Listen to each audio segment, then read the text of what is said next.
The Trump administration is starting the week faced with two major foreign policy issues. The first is Russia ramping up its revenge with plans to expel more than 50 British diplomats and workers as the UN approves a fresh round of sanctions against North Korea. But which is the bigger threat? Joining me now is Senior Fellow for the Heritage Foundation, James Carafano. Thank you so much for joining us this morning. We really appreciate it. Good to be with you.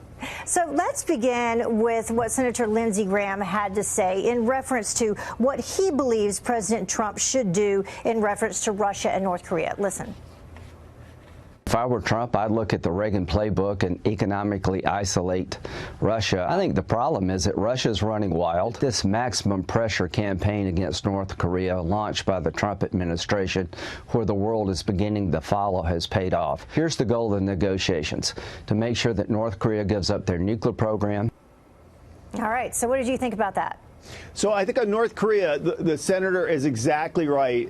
So the administration strategy is maximum pressure until North Korea is no longer a nuclear threat to the U.S. or its allies. That's missile defense, nuclear deterrence, conventional deterrence, heavy sanctioning. Keep it in place. It's exactly the right strategy, regardless of how these talks turn out. You know, in Russia, the problem is, look, we're not going back to the Cold War.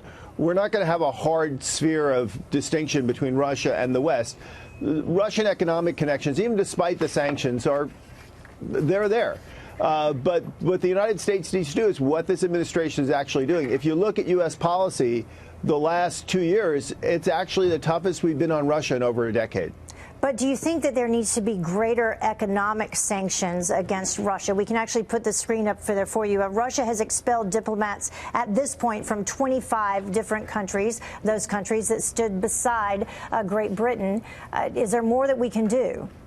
Well, there is, and the law passed last year by Congress gives the administration the tools to do that, and they started doing that just recently. I think rather than the carpet-bombing sanctions, particularly in the case of Russia and places like Iran, very targeted sanctions against individuals, particularly on their assets in the West, where a lot of these Russian oligarchs hide their money and their worth. That's worth going after, and the administration's actually been pretty sophisticated and disciplined in doing that. I want to go back to what you were saying about North Korea, and we can pull this up as we continue to talk about it. The UN sanctions on North Korea, they include 13 North Korean oil tankers, 12 other ships and cargo vessels.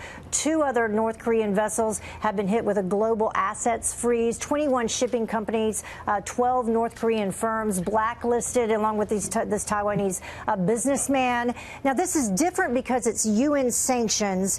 The U.S. has had sanctions against North Korea previously, right?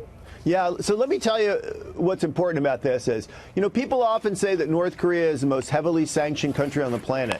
And that was always true on paper, but not in practice, because there are a lot of loopholes that the U.S. didn't push people to close simply because we didn't want to antagonize China. And what this administration has done is they've actually gradually and systematically started closing those loopholes so the North Koreans really, really feel the pressure. That is totally different. That has not been done in over a decade. Got it. And so I know you also said that the big question for you and others is what happens next in the Middle East. I think that's right. I think we got a strategy for Russia and China, and it's solid, and it just plays out over time. What people are looking at as administration has identified the right threats. The great destabilizing threats in the region are Iran, ISIS, and al-Qaeda. But the question is, what's the next steps on doing that? What are we going to do about Iran? And what are we going to do about Syria as an extension of the Iranian problem? And then there's a lot of questions about that. Yeah, whether or not we should pull out of Syria. I know Lindsey Graham over the weekend said it could be the single worst decision that President Trump makes if he does that. So that's up for debate. Lots to talk about, lots going on around the world. James Carafano, thank you so much for joining us to break it down.